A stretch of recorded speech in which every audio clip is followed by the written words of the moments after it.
வணக்கம் நண்பர்களே.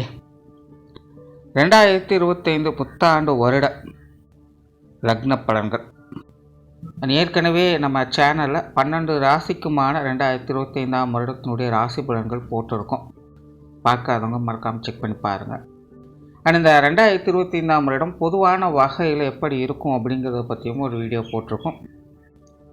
டைம் கிடைச்சா மறக்காமல் அதையும் செக் பண்ணி பாருங்கள். இருந்தாலும் சிம்பிளாக சொல்லும் பொழுது 2025 வருடம் அப்படிங்கிறது குறிப்பிடத்தக்க வகையில் கிரகங்களுடைய பயிற்சிகள் அப்படிங்கிறது இருக்குது. அதாவது நவ கிரகங்களுடைய பயிற்சிகளும் 2025 இடம்பெறும்.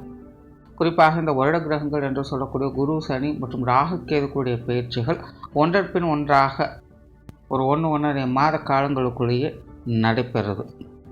ஸோ இந்த காலகட்டங்களில் அசுப கிரகங்கள் அப்படின்னு சொல்லக்கூடிய சனி மற்றும் ராகுவுடைய சேர்க்கை அப்படிங்கிறது ஏற்படுது. ஆனால் அந்த சனி ராகுவுக்கு குருவுடைய பார்வை கிடைக்கப்பெறுது. தவிர இந்த நிலையில் மற்ற கிரகங்களுடைய சேர்க்கை மற்றும் பார்வை பலம் அப்படிங்கிறது அதனுடைய பேச்சின் அடிப்படையில் மாறி மாறி வந்து போய்கொண்டே இருக்கும். ஸோ இந்த அமைப்புகள்லாம் பார்க்கும்போது இந்த 2025 வருடம் அப்படிங்கிறது ஒரு பெரிய மாற்றத்தை கொண்டு வரும் அப்படின்னு எதிர்பார்க்கப்படுது. ஸோ இந்த 2025 அப்படிங்கிறது ஒரு ட்ரெண்டு முடிஞ்சு இன்னொரு ட்ரெண்டு ஆரம்பிக்கக்கூடிய ஒரு காலகட்டமாக இருக்கும். இது வரைக்கும் கிடந்த ஒரு 10-15 வருடங்களுக்கு மேலாக ஒரு லைஃப் ஸ்டைலில் நம்ம இருந்து வந்திருக்கோம். இனி அடுத்தடுத்து பார்த்தீங்கன்னா இந்த லைஃப் ஸ்டைல் முடிஞ்சு இனி புதுசாக ஒரு லைஃப் ஸ்டைலை ஆரம்பிக்க போகிறோம். ஸோ அதற்கான நிலைகளை கொடுக்கக்கூடிய வகையில் தான் இந்த 2025 கிரக அமைப்புகளானது அமைஞ்சிருக்கு. அதனால் இந்த 2025 வருடம் அப்படிங்கிறது நிறைய நெகட்டிவான விஷயங்களும் இருக்குது, அதனோடு சேர்ந்து பாசிட்டிவான விஷயங்களும் கலந்து வரும். நான் பல வருடங்களுக்கு ஒரு முறை தெரியக்கூடிய அந்த வால் நட்சத்திரம் கூட இப்போது சமீபத்தில் வந்து போச்சு அப்படிங்கிற நியூஸ் அப்படிங்கிறது எல்லாத்துக்கும் தெரிஞ்ச ஒரு விஷயந்தான். பொதுவான வகையில் நாட்டு நடப்பையுமே பார்க்கும்பொழுது பேச்சில் தான் நல்ல விஷயங்கள் இருக்குது, எல்லாமே செயல்பாடுகளில் பெருசாக எந்த ஒரு நல்ல விஷயங்களும் பார்க்க முடியல. எல்லாமே கொஞ்சம் அச்சுறுத்தல் தரக்கூடிய நிலைகளை தான் போய்கிட்டு இருக்குது. எல்லாமே கை மீறி போய்கிட்டு இருக்குது. இருந்தாலும் வெறுமனே வாயில் அதை சமாளிச்சுட்ருக்கோம் அப்படிங்கிற நிலைகளை தான் குறிச்சிக்கிட்டு இருக்குது. ஏன்னா பெரிய லெவலில் எந்த ஒரு பிரச்சனையுமே வந்துடக்கூடாது அப்படிங்கிறதுக்காக எல்லாருமே கொஞ்சம் முனைப்போடு வேலை செஞ்சுக்கிட்டு தான் இருக்காங்க. அதுக்கான பதட்டத்தை உருவாக்கிடக்கூடாது அப்படிங்கிறதுல எல்லாருமே கருத்தாக இருக்காங்க. இருந்தாலும் பொதுவான வகையில் நாட்டு நடப்புகள் பொதுவான வகையில் உலகளாவிய வகையிலேயே பார்க்கும் பொழுது கொஞ்சம் மோசமான விஷயங்களை தான் தினம் தினம் காட்டிக்கிட்டு இருக்குது. ஸோ இது எல்லாமே பார்த்திங்கன்னா ஏதோ ஒன்று முடிவு பெற போகுது அப்படிங்கிற ஒரு விஷயத்தை குறிக்குது. அதே நேரம் ஒரு விஷயம் முடிந்து இன்னொரு விஷயம் ஆரம்பிக்க போகுது அப்படிங்கிறதையும் குறிக்குது. கவலைப்படாதே, புதிய பிரபஞ்சம் வந்து கொண்டிருக்கிறது அப்படின்னு பெரிய ஆட்கள் எல்லாருமே அறிகுறிகளை காட்டிக்கொண்டே இருக்காங்க. அது உண்மையாக நடந்தாலும் நடக்கலாம். பட் ஜோதிட ரீதியாக கிரகங்களுடைய நிலைப்பாடுகள் அப்படின்னு பார்க்கும்பொழுது இந்த 2025 அப்படிங்கிறது ஒரு இரக்கத்தை கொடுத்து ஏற்றத்தை கொடுக்கும் அப்படிங்கிறதான் உணர்த்துது. ஆனால் இது எல்லா விஷயங்களுக்குமே முழுமையாக பொருந்தும். அதாவது இது ஒவ்வொருத்தருக்குமே ஒவ்வொரு விதமான விஷயங்களில் மிகப்பெரிய ஒரு மாற்றத்தை கொண்டு வரும். அது என்ன மாதிரியான மாற்றங்கள் அப்படிங்கிறது ஜோதிடத்தில் இந்த ராசி விஷயங்களையும் லக்ன விஷயங்களையும் பார்க்க முடியும். ராசி ரீதியாக ஒவ்வொரு ராசிக்கும் அது என்ன மாதிரியான மாற்றங்களை ஏற்படுத்தும், அதே லக்னம் அப்படிங்கும்போது லக்ன ரீதியாக என்ன மாதிரியான மாற்றங்களை ஏற்படுத்தும் அப்படிங்கிறத நம்ம தெரிஞ்சுக்கலாம். அந்த வகையில் இந்த 2025 உங்களுடைய லக்னங்களுக்கு என்ன மாதிரியான மாற்றங்கள் இருக்கும் அப்படிங்கிறத பற்றி தான் இந்த பதிவில் நம்ம பார்க்க போகிறோம். ரிஷப லக்னம். ரிஷப லக்னத்தை பொறுத்த வரைக்கும் இது வரைக்கும் அந்த கிரக அமைப்புகளே ஓரளவுக்கு உங்களுக்கு கொஞ்சம் சாதகமான நிலைகளே இருந்து வந்தது. அதாவது ரிஷப லக்னத்தை பொறுத்த வரைக்கும் வாழ்க்கை நிலை அப்படிங்கிறது ஒரு சீரான நிலைகளில் போய்கிட்டு இருக்கும். சுருக்கமாக கிளியராக சொல்லணும் அப்படின்னா கடமையை செய் பலனை எதிர்பாராதே அப்படின்னு சொல்லுவாங்க. உண்மையிலே அப்படிப்பட்ட ஒரு நிலைக்கு போகிறது அப்படிங்கிறது ரொம்பவுமே கடினமான ஒரு விஷயம்தான். ஆனால் இந்த ரிஷப லக்னத்தினுடைய அமைப்பு இப்போது சமீப காலமாக கிட்டத்தட்ட அந்த மாதிரி ஒரு நிலைகளில் தான் இருந்து வந்தது. ஸோ ரிஷப லக்னக்காரங்க கொஞ்சம் அவங்களுடைய வாழ்க்கையை பின்னோக்கி பார்த்திங்கனாலே புரியும். சமீப காலமாக பெரும்பாலும் அவங்க உண்டு அவங்க வேலை உண்டுன்னு அவங்க அமைதியாக இருந்துட்டு வருவாங்க. பெருசாக எந்த ஒரு அதர் ஆக்டிவிட்டீஸுமே அவங்கக்கிட்ட பார்க்க முடியாது. அவங்கவுங்களுடைய வேலைகள் என்னவோ அவங்கவுங்களுடைய தேவைகள் என்னமோ அதில் மட்டுமே ஒரு அளவான ஈடுபாடுகளை காட்டி அதில் பெருசாக ரிஸ்க் எடுக்கவும் மாட்டாங்க, அதுக்காக சோம்பேறித்தனமாக சும்மா இருக்கவும் மாட்டாங்க. என் கடமை பணி செய்வது அப்படிங்கிற மாதிரி அவங்களுடைய விஷயங்கள் காரியங்கள் அவங்க பாட்டுக்கு அமைதியாக போய் கொண்டு இருப்பாங்க. அவங்களுடைய ஆசைகள் நிறைவேறிச்சா, அவங்களுடைய கனவுகள் பூர்த்தி ஆகிடுச்சா, அவங்களுடைய தேவைகள் பூர்த்தி ஆகிடுச்சா அப்படிங்கிறத பற்றியான சிந்தனைகள்லாம் அவங்களுக்கு பெருசாக எதுவும் ஏற்படுறது கிடையாது. வாழ்க்கையில் என்ன இருக்குதோ இல்லையோ இப்போதைக்கு நிம்மதியாக இருந்தால் போதும், எந்த ஒரு தொல்லையும் எந்த ஒரு இம்சையும் இல்லாமல் சுமூகமாக அமைதியாக இருந்தால் போதும் அப்படிங்கிற நோக்கத்தோடு தான் அவங்க செயல்பட்டுக்கிட்டு இருப்பாங்க. பட் இதில் என்னென்னா, இது அவங்கள அறியாமலே அவங்க செயல்பட்டுக்கிட்டு இருப்பாங்க. என்னதான் அப்பப்போ கோபதாபங்கள் டென்ஷன் போன்ற விஷயங்கள் வந்தாலும் கூட ரிஷப லக்னத்தை பொறுத்த வரைக்கும் அவங்க ரொம்பவுமே பண்பட்ட ஒரு மனிதர்களாகவும் பக்குவப்பட்ட மனிதர்களாகவுமே மாறிக்கொண்டு இருக்காங்க. நிறைய பேர் ஒரு பற்றற்ற வாழ்க்கை நிலைக்கு மாறி இருப்பாங்க அப்படின்னு சொன்னால் கூட அது மிகுதி ஆகாது. எதுலேயுமே ஒரு ஆசாபாசங்கள் ஒரு பிடிப்பு அப்படிங்கிறதே அவங்களுக்கு இருக்காது. அதுக்காக எல்லாத்தையுமே வெறுத்து போய் தூக்கி எறிஞ்சிட்டு வெறுமனே சும்மா இருக்கக்கூடியவங்களும் அல்ல. லைஃப்பை ஒரு பேலன்ஸ்டாக பாசிட்டிவ் நெகட்டிவ் கலந்த நிலைகளில் ஒரு சுமூகமான வாழ்க்கை நிலையை பார்க்கக்கூடிய அமைப்புகள் தான் இந்த ரிஷப லக்னக்காரங்களுக்கு சமீபகாலமாக இருந்துக்கிட்டு வருது. சுய ஜாதக ரீதியாக மற்ற கிரகங்களுடைய பாதிப்புகள் ஏதாவது இருக்கும் பட்சத்தில் தான் இந்த ரிஷப லக்னக்காரங்க அது சார்ந்த விஷயங்களில் கொஞ்சம் கஷ்ட நஷ்டங்களை பார்த்துக்கிட்டு வந்திருப்பாங்க. பிரச்சனை இல்லாத மனிதர்கள் அப்படிங்கிறது என்றைக்குமே கிடையாது. அதுவும் இன்றைக்கி இருக்கிற காலகட்டங்களில் நாடு போயிட்டுருக்கிற நிலைமைகளில் பிரச்சனைகள் அப்படிங்கிறது தவிர்க்க முடியாத ஒன்றாகத்தான் இருக்கும். அந்த வகையில் ரிஷப லக்னக்காரங்களுக்கும் அவங்களுடைய ஜாதக ரீதியாக அல்லது ராசி ரீதியாக வேறு ஏதாவது ராசியின் மூலமாக கூட அந்த பிரச்சனைகள் அப்படிங்கிறது ஏற்பட்டிருக்கலாம். இருந்தாலுமே ரிஷப லக்னக்காரங்க இது எல்லாத்தையுமே சாமர்த்தியமாக அவங்க சமாளிச்சிட்டும் வந்திருப்பாங்க. அதற்குண்டான சந்தர்ப்பங்களும் அவங்களுக்கு கிடைக்கப்பட்டிருக்கும். பெரும்பாலான பிரச்சனைகளெல்லாம் தள்ளி போட்டாவது பிரச்சனைகளில் சிக்கிக்காமல் தவிர்த்துட்டு வந்திருப்பாங்க. இந்த மாதிரி ஏதோ ஒரு வகையில் என்னதான் பிரச்சனைகள் சங்கடங்கள் இருந்தாலும் சரி, அல்லது என்னதான் சந்தோஷம் கேளிக்கை போன்ற விஷயங்கள் இருந்தாலும் சரி, அவங்க நடுநிலைமையோடு தான் செயல்பட்டுட்டு வந்திருப்பாங்க. அப்படிப்பட்ட நிலையை தான் ரிஷப லக்னக்காரங்களுக்கு கொடுத்து வந்தது. அதிகபட்சமான பிரச்சனைகள் அப்படின்னு பார்க்கும்பொழுது இந்த ரிஷப லக்னக்காரங்களுக்கு எதுவுமே குயிக்காக நடக்கிறதில்ல, எல்லாமே ஒரு ஸ்லோ ப்ராசஸாக தான் இருக்குது. ஸோ இப்போ ரீசன்ட் டைம்ஸில் எதையுமே எடுத்தோம் கவுத்தோன்னு அவங்களால செய்ய முடியாது. நார்மலாக ஒரு வேலை செய்கிறதே பார்த்திங்கன்னா அவங்க அப்படியே மந்தமாக நிதானமாக பொறுமையாக தான் எல்லாம் ஹேண்டில் பண்ணுவாங்க. ஆனால் அதே போல் ஒரு பற்றற்ற நிலைகளில் அவங்க இருந்துக்கிட்டு வருவாங்க. பட் இந்த பற்றற்ற நிலையை பொறுத்த வரைக்கும் ரிஷப லக்னக்காரங்களுக்கு கொஞ்சம் டபுள் கேம் ஆகிற மாதிரி மைண்டு வேலை செய்யும். ஒரு பக்கம் எதுலேயுமே எனக்கு ஆசாபாசங்களே கிடையாது அப்படிங்கிற மாதிரி ஒதுங்கி இருப்பாங்க. பட் இன்னொரு சைடில் பார்த்திங்கன்னா பெரிய பெரிய விஷயங்களை பிடிக்கணும் அப்படிங்கிறதுக்காக ஓடிக்கொண்டு இருப்பாங்க. அதாவது இதை செஞ்சால் அடுத்தது ஒரு பெரிய லெவலுக்கு நம்ம மேலே போயிடலாம் அப்படிங்கிற மாதிரியான விஷயங்களை ரொம்பவுமே நூதனமான முறைகளில் அது செயல்பட்டுட்டு வந்திருப்பாங்க. ஸோ இது அதிகபட்சமான ஆசைகள் அப்படின்னு கூட எடுத்துக்கலாம். இப்போ ரிஷப லக்னத்துக்கு ஒரு பக்கம் உணர்ச்சியின்றி செயல்படக்கூடிய நிலையும் கொடுத்துருக்கும், இன்னொரு பக்கம் அபரிவிதமான விஷயங்களில் ஈடுபாடுகளையும் ஏற்படுத்தியிருக்கும். இது கொஞ்சம் கான்ட்ரவர்சியான நிலைகளோடு செயல்பட்டு இதனால் ரிஷப லக்னக்காரங்களுக்கு ஒரு சில சலிப்புகள் வெறுப்புகள் அப்படிங்கிறது போயிருக்கும். பட் இந்த 2025ஆம் வருடத்தை பொறுத்த வரைக்கும் இந்த கிரகங்களுடைய மாற்றங்களால் ரிஷப லக்னத்திற்கும் நிறைய மாற்றங்கள் அப்படிங்கிறது போகும்.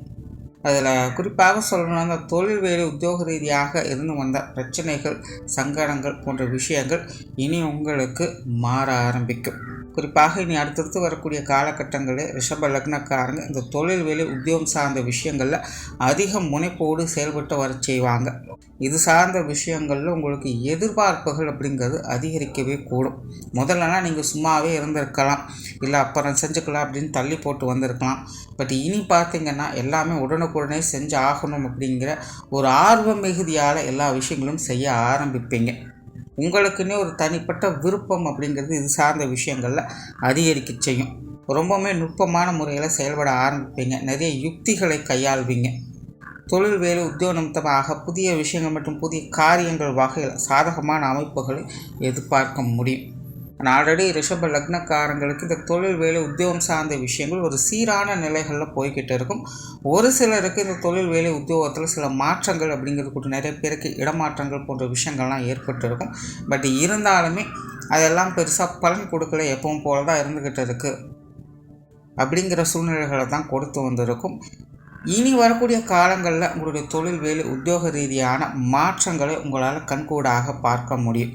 முடிஞ்ச அளவுக்கு ரிஷப லக்னக்காரங்க இந்த ஸ்பெக்குலேட்டிங் சார்ந்த விஷயங்கள் மட்டும் கொஞ்சம் கவனமாக இருங்க. பட் இங்கே ஒரு விஷயத்தை கவனிக்கவும் செய்யும். சுய ஜாதகத்தின் அடிப்படையில் அதிர்ஷ்டம் பெறக்கூடிய நபர்களுக்கு இந்த 2025 இந்த ஸ்பெக்குலேட்டிங் சார்ந்த விஷயங்கள் மூலமாகவே ஒரு பெரிய லக்கு அப்படிங்கிறதும் இருக்கும். இது எல்லாருக்கும் பொருந்தாது. அவங்கவுங்களுடைய ஜாதக அடிப்படையில் சில கிரக அமைப்புகள் சாதகமாக இருக்கும் பட்சத்தில் இந்த திடீர் அதிர்ஷ்டம் அப்படிங்கிறது ரிஷப லக்னக்காரங்களுக்கு ஏற்படும். ஸோ அந்த மாதிரியான ஆட்களுக்கெல்லாம் இந்த ஸ்பெக்குலேட்டிங் சார்ந்த விஷயங்கள் கூட பெரிய அளவில் அவங்களுக்கு சாதகமாக அமைந்து வரும். பட் மேஜராக பார்க்கும்போது இந்த ஸ்பெக்குலேட்டிங் சார்ந்த விஷயங்கள் அகலக்கால் வைக்காதீங்க, ரொம்ப பெருசாக இன்வால்வ் ஆகிக்காதீங்க. ஓரளவுக்கு அதை கையாண்டு வர்றது உங்களுக்கு நன்மையை கொடுக்கும். அண்ட் ரிஷப லக்னக்காரங்களுக்கு இந்த வெளியூர் மற்றும் வெளிநாடு சம்பந்தப்பட்ட விஷயங்கள் அனைத்துமே சிறப்பாக இருக்கும். குறிப்பாக ரிஷப லக்னக்காரங்களுக்கு இந்த வெளியூர் சார்ந்த விஷயங்கள் மூலமாக நிறைய ஆதாயங்கள் அனுகூலங்கள் அப்படிங்கிறது இருக்கும். தொழில் வேலை உத்தியோக நிமித்தமாக மட்டுமல்ல, வேறு எந்த ஒரு விஷயமாக இருந்தாலும் சரி, வெளி இடங்கள்லேருந்து ஏதாவது தகவல் நீங்கள் எதிர்பார்க்கலாம், அல்லது வெளி இடங்களில் போய் நீங்கள் செட்டில் ஆகணும்னு நினைக்கலாம், அது வெளி இடங்கள் ஏதாவது ஒரு விஷயங்களை நீங்கள் உருவாக்கணும் அப்படின்னு நினைக்கலாம். இந்த மாதிரி பொதுவாகவே வெளியூர் மற்றும் வெளிநாடு சம்பந்தப்பட்ட அனைத்து விஷயங்களுமே ரிஷப லக்னக்காரங்களுக்கு இனி உங்களுக்கு ஒரு சாதகமான அமைப்புகளை இது ஏற்படுத்தி கொடுக்கும். அண்ட் பொருளாதார ரீதியான விஷயங்கள் ரிஷப லக்னக்காரங்களுக்கு ஒரு சாதகமான அமைப்புகளில் வேலை செய்யும். இது வரைக்குமே கூட பொருளாதார நிலைமை ரிஷப லக்னக்காரங்க ஓரளவுக்கு சமாளிச்சுட்டு தான் வராங்க. பெரிய அளவில் சங்கடம் எதுவும் இல்லை. ஒரு 2-3 வருடங்களுக்கு முன்னாடி ஒப்பிடும்பொழுது இப்போ ரிஷப லக்னக்காரங்களுடைய பொருளாதார நிலை அப்படிங்கிறது ஓரளவுக்கு சாதகமான நிலைகளை தான் போய்கிட்டு இருக்குது. இந்த வருடம் அது ஒரு தொடர்கதையாகவே இருக்கும். எவ்வளோ பெரிய பொருளாதார சிக்கல்கள் வந்தாலும் கூட எல்லாத்தையுமே சமாளிக்கக்கூடிய திறமை உங்கள்கிட்ட இருக்கும். பட் அடிஷ்னலாக இந்த வருடம் உங்களுடைய பொருளாதார நிலை அப்படிங்கிறது நல்ல முறையிலேயே இருக்குது. நிறைய பேருக்கு தங்களுடைய சேமிப்புகள் அதிகரிக்கக்கூடிய ஒரு காலகட்டமாகவே இருக்கும். ஏதாவது ஒரு வகையில் பொருள் வரவுகள் அப்படிங்கிறது உங்களுக்கு திருப்திகரமாகவே அமையும். அண்ட் சொத்து சுகங்கள் மற்றும் வாகன ரீதியான விஷயங்களில் ரிஷப லக்னக்காரங்க கொஞ்சம் கவனமாக இருங்க. இது சார்ந்த விஷயங்களில் நிறைய தடை தாமதங்கள் அப்படிங்கிறது இருக்கச்சியும். அதே போல் ஒரு விஷயம் கைவிட்டு போகக்கூடிய நிலை அப்படிங்கிறதும் இந்த சொத்து சுகங்கள் வாகன ரீதியான விஷயங்களில் உண்டு. நிறைய பேருக்கு இந்த சொத்து சுகங்கள் வாகன ரீதியான விஷயங்கள் பழையதை கொடுத்துட்டு மாற்றிக்கொள்ளக்கூடிய அமைப்புகள் அப்படிங்கிறது உண்டு. இன்னும் நிறைய பேருக்கு பார்த்தீங்கன்னா இது சார்ந்த விஷயங்களை பழுது பார்க்கக்கூடிய அமைப்புகள் அப்படிங்கிறது ஏற்படும். பட் ஜென்ரலாகவே ரிஷப லக்னத்திற்கு இந்த சொத்து சுகங்கள் வகையில் ஆதாயம் அப்படிங்கிறது குறைவு. பட் இது சார்ந்த விஷயங்களில் மாற்றங்கள் அப்படிங்கிறது இருக்கும். சுப விசேஷங்கள் சுப காரியங்கள் போன்ற அமைப்புகள் ரிஷப லக்னக்காரங்களுக்கு உண்டு. குறிப்பாக இந்த திருமண அமைப்புகள் ரிஷப லக்னக்காரங்களுக்கு சிறப்பாகவே வேலை செய்யுது. புத்திரபாக்கிய அமைப்புகள் ஓரளவுக்கு உங்களுக்கு சாதகமாகவே இருக்குது. குடும்ப விஷயங்கள் காரியங்கள் ரிஷப லக்னக்காரங்களுக்கு சாதகமான அமைப்புகளை எதிர்பார்க்கலாம். பொதுவாகவே குடும்ப விஷயங்கள் காரியங்கள் ரிஷப லக்னக்காரங்களுக்கு ஈடுபாடுகள் அப்படிங்கிறது அதிகரிக்கக்கூடிய ஒரு வருடமாகவே இருக்குது. பட் அதே நேரம் குடும்ப சமாச்சாரங்கள் அப்படிங்கிறது ரிஷப லக்னத்தை பொறுத்த வரைக்கும் ஒரு கலவையான நிலைகளில் தான் இருக்கும். அதாவது ஒரு பக்கம் குடும்பத்துக்குள்ளே சாதகமான நிகழ்வுகள் அப்படிங்கிறது பலதையும் நீங்கள் பார்த்துக்கிட்டு வருவீங்க. பட் அதே நேரம் குடும்பத்துக்குள்ளே அது சார்ந்த விஷயங்களுக்கான அலைச்சல்கள் டென்ஷன்கள் அப்படிங்கிறதும் உடன் இருந்துக்கிட்டு தான் இருக்கும். பட் சிரமம் இருந்தாலும் சிறப்பான அமைப்புகளை குடும்பத்துக்குள்ளே உங்களால் பார்க்க முடியும். அதனால் குடும்ப விஷயங்கள் காரியங்களை பொறுத்த வரைக்கும் சிரமம் பார்க்காமல் செயல்பட்டு வந்தீங்கன்னா உங்களுக்கான ஆதாயங்கள் அப்படிங்கிறது நல்லபடியாகவே இருக்கும். பட் ஜென்ரலாகவே அலைச்சல் இருந்தாலும் குடும்பத்துக்குள்ளே மகிழ்ச்சி தரக்கூடிய விஷயங்களையும் உங்களால் பார்க்க முடியும். பெற்றோர்கள் சார்ந்த விஷயங்கள் சமாளிக்கக்கூடிய நிலைகள் இருக்குது. அதாவது தந்தை வகையில் சாதகமான அமைப்புகள் அப்படிங்கிறது இருக்கும். என்ன இருந்தாலும் எல்லாத்தையுமே சமாளிக்கக்கூடிய நிலைகளை பார்த்து வருவீங்க. பட் தாய் சம்மந்தப்பட்ட விஷயங்களில் ரிஷப லக்னக்காரங்களுக்கு சில சங்கடங்கள் அப்படிங்கிறது போகும். ஆனால் உடன்பிறப்புகள் சார்ந்த விஷயங்கள் நம்ம இப்படி தான். குறிப்பாக உடன்பிறப்புகள் வகையில் ஏற்கனவே ரிஷப லக்னக்காரங்களுக்கு ஒரு விதமான மன வருத்தங்கள் கருத்து வேற்றுமைகள் அப்படிங்கிறது இப்போ சமகாலமாக இருந்துக்கிட்டு தான் இருக்கும். நிறைய பேர் உடன்பிறப்புகள் வகையில் கொஞ்சம் பட்டும்படாமல் தான் இருந்துட்டு வருவாங்க. இந்த வருடம் பார்த்திங்கன்னா கிட்டத்தட்ட அந்த மாதிரியான நிலைகள் தான் இருக்குது. இருந்தாலுமே அது எல்லாமே சமாளிக்கக்கூடிய அமைப்புகளும் பெற்றிருக்கு. பெரிய அளவில் பிரச்சனைகள் அப்படிங்கிறது இருக்காது. பொதுவாகவே ரிஷப லக்னத்திற்கு பொறுமை அப்படிங்கிறது ரொம்பவுமே அதிகம். ஏதாவது பிரச்சனை சங்கடம் அப்படின்னு இருந்தாலே முதல்ல ஒதுங்கி போகத்தான் பார்ப்பாங்க. அந்த வகையில் உடன்பிறப்புகள் அப்படின்னு வரும்பொழுது நார்மலாகவே அவங்களுக்கு பாசம் பிரியம் அப்படிங்கிறது அதிகமாக இருக்கும். ஸோ என்னதான் சங்கடம் வந்தாலும் அதை சமாளிக்கக்கூடிய நிலைகள் அப்படிங்கிறது உங்களுக்கு உண்டு. ஸோ அந்த வகையில் இந்த 2025 அப்படிங்கிறதும் உடன்பிறப்புகள் வகையில் காரிய ரீதியான விஷயங்களை சின்ன சின்ன அலைச்சல்கள், டென்ஷன்கள், கருத்து வேற்றுமைகள் அப்படிங்க போக செய்யும். மற்றபடி சாதகமான அமைப்புகளை எதிர்பார்க்கலாம். திருமண வாழ்க்கை, கணவன் மனைவி உறவுகளை பொறுத்த வரைக்கும் இந்த வருடம் உங்களுக்கு சாதகமான அமைப்புகளே இருக்குது. வாழ்க்கை துணையின் வகையிலிருந்து ஆதாயங்களையும் அந்யோன்யங்களையும் எதிர்பார்க்க முடியும். குழந்தைகள் சார்ந்த விஷயங்கள் இதுவரைக்கும் ரிஷப லக்னத்திற்கு குழந்தைகள் வகையில் நிறைய சங்கடங்கள், அலைச்சல்கள் அப்படிங்கிறது போயிருக்கும். நிறைய பேருக்கு குழந்தைகளோட உடல்நல பிரச்சனைகள் அப்படிங்கிறது பெரிய தலைவலியாகவே இருந்து வந்திருக்கும். அந்த மாதிரி குழந்தைகள் வகையிலிருந்து வந்த சங்கடங்கள், அலைச்சல்கள் அல்லது மனஸ்தாபங்கள் போன்ற விஷயங்கள் கூட இந்த வருடத்தில் உங்களுக்கு மாற ஆரம்பிக்கும். பட் குழந்தைகள் சார்ந்த விஷயங்களை பொறுத்த வரைக்கும் ரிஷப லக்னக்காரங்க கொஞ்சம் கவனத்தோடு கையாடுறதே நல்லது. குழந்தைகளுடைய வயது நிலைகளுக்கு ஏற்ப இதில் மாற்றங்கள் அப்படிங்கிறது இருக்கும். அவங்களுடைய விஷயங்கள், காரியங்கள் அப்படின்னு வரும்போது கொஞ்சம் மனுசரித்து போக வேண்டியதாகத்தான் இருக்கும். பட் இருந்தாலுமே பெரிய அளவில் பிரச்சனைகள் எதுவும் இல்லை அப்படிங்கிற நிலை தான் இங்கேயும் இருக்குது. உற்றார் உறவினர்கள், நண்பர்கள் சார்ந்த விஷயங்கள் சாதகமான அமைப்புகளை எதிர்பார்க்கலாம். பெரும்பாலும் வழக்கமான சமாச்சாரங்கள் தான். இதில் பெருசாக எந்த ஒரு மாற்றங்கள் இல்லை அப்படின்னே சொல்லலாம். மாணவர்களுக்கு கல்வி மற்றும் வித்தை சார்ந்த விஷயங்கள் கொஞ்சம் அலைச்சலை தரக்கூடிய நிலைகள் தான் இருக்குது. மாணவர்களுக்கு கூடுதல் முயற்சி என்பது தேவைப்படக்கூடிய ஒரு காலகட்டமாக இருக்குது. நிறைய மாணவர்களுக்கு இடமாற்றங்கள் போன்ற விஷயங்கள்லாம் அமைய பெற்று வரும். குறிப்பாக இந்த ஹாஸ்டலில் தங்கி படிக்கிறது அல்லது வெளியூர்களில் போய் தங்கி படிக்கிறது, வெளிநாடுகளில் போய் இருந்து படிக்கிறது, அந்த மாதிரியான நிலைகள் கூட ஏற்படும். கல்வி வித்தைகளுக்காக குடும்பத்தை விட்டு கொஞ்சம் தனிச்சிருக்க முடியாத சூழ்நிலைகள் அப்படிங்கிறது நிறைய பேருக்கு ஏற்படலாம். பட் இருந்தாலுமே கல்வி வித்தை சம்பந்தப்பட்ட விஷயங்களை ரிஷப லக்னக்காரங்களுக்கு முயற்சிகள் என்பது கூடுதலாக தேவைப்படக்கூடிய ஒரு வருடமாக இருக்கும்.